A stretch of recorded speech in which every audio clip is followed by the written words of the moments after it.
Учени, бизнес, представители на държавни институции, местна власт и неправителствени организации от България и чужбина събра международната конференция "Аборигенни домашни породи. Източно-балканска свиня – богатството на България", която се проведе в Тракийския университет Стара Загора.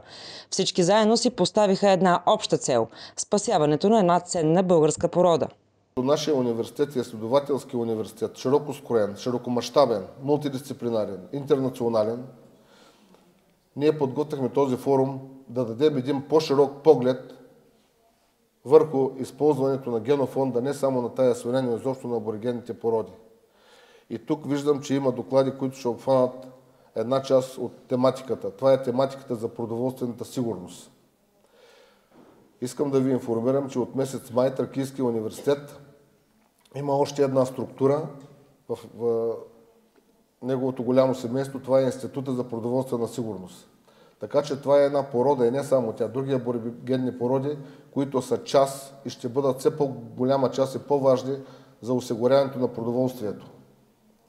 С техните здрави гени, които носят за приспособеност към местните условия, за оползотворяване на храната, за производство на качествена храна.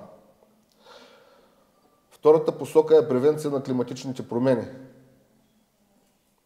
Това е порода устойчива, която може да издържи от минус 40 до плюс 40 градуса, която не се плаши от климатичните промени, която издържа на дъжд, на сняг, която няма нужда от енергия и която наистина е един пример за оцеляване в това, което се случва с промените на климата в България. И на трето място, това е един невероятен ценен генофонд, който може да бъде използван за подобряване на качеството на производство на свинско месо. И пак поздравления към вас, доктор Мавровски, и към колегите от свинекомплекса Голямо Враново, които започнаха тази иновативна дейност. И вярвам, че заедно с науката, практиката в едно, с колегите от всички институции и подкрепата от европейските колеги, които имаме, ние ще можем да променим отношението не само към тази порода, и към всички аборигенни породи, които се отглеждат в България, би казали на целите Балкани. Желая успех на форума и нека след този форум погледа и на държавата, и на обществото към тези породи да бъде променен. И вярвам, че ще бъде променен.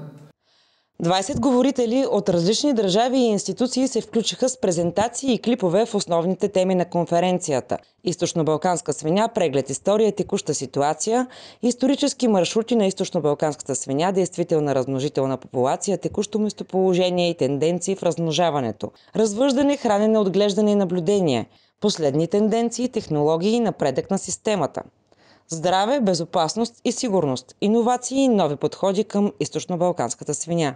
Участниците във форума успяха да разменят контакти и идеи и се обединиха под каузата породата източно-балканска свиня да бъде съхранена. Сериозен интерес към темата проявиха представителите както на специализираните аграрни медии, така и на националните и местните.